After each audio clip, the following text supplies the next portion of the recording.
At the end of this video, I'm going to share with you a little trick that you can use to bypass the challenges of your attachment style with your partner or whomever it is you're dating.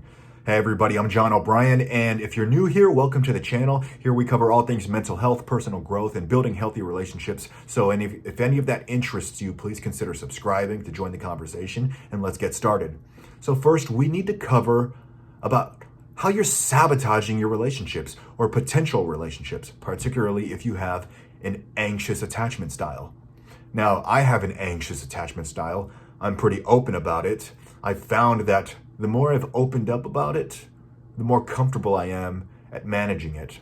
I don't want to run away or avoid my anxious attachment style because I'm not an avoidant.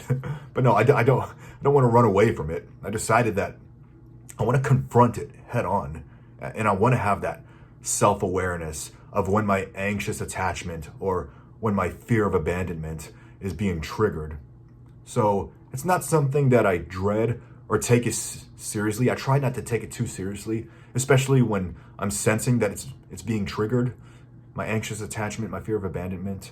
When I sense that it's being triggered, now that I have that self-awareness, I try not to take it too seriously. And that helps, and I have no problem talking about it and what it's like having an anxious attachment.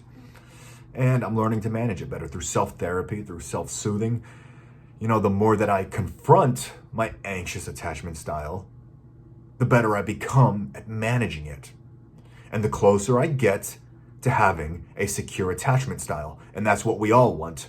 That's the one thing we all strive for. That's the one thing the anxious attachment partners and the avoidance partners all have in common they should have in common is they strive for having that secure attachment. So be aware of your attachment style.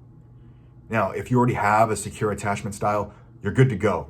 But if you fall into one of the other categories, anxious or avoidance, you need to be aware. Because it's sabotaging your chances of having a healthy, secure relationship when you don't have that self-awareness.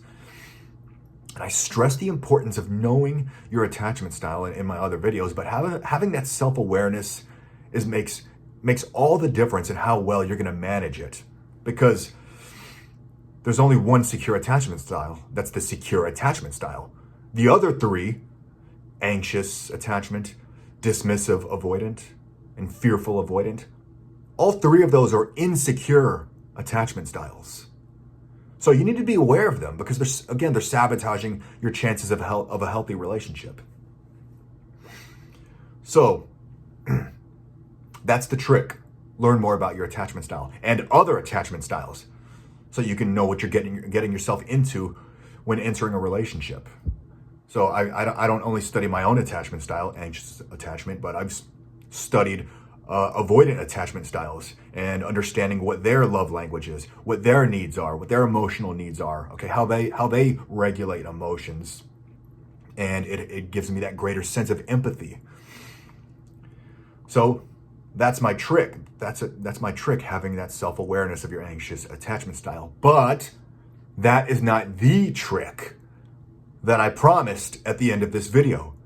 I'm going to share that one with you right now.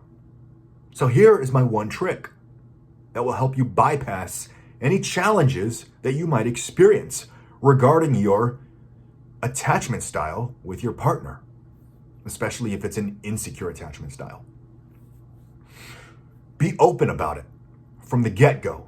Have this conversation on the first date if you can. The sooner, the better. Go ahead and ask your date, hey, have you ever heard of attachment theory? Do you know your attachment style? This is my attachment style. These are the traits of it. It's so interesting how these attachment styles are drawn to each other. I love breaking the fourth wall. It makes any tense situation seem more relaxed. It makes the conversation interesting, and it really helps you and your partner to get to know each other and your emotional needs. And it's just something fun to talk about. You could both research it together and learn more about the subject of attachment theory and learn more about each other in the process. So that's my trick. Break the fourth wall, talk about it openly, learn about it together, and learn about each other and your emotional needs.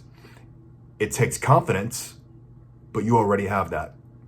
I hope I brought some good into your life today. If so, please consider subscribing. It helps the channel. And feel free to join the conversation in the comments. Share your stories and experiences. I love reading them and I love interacting. You take care, and I'll see you in the next.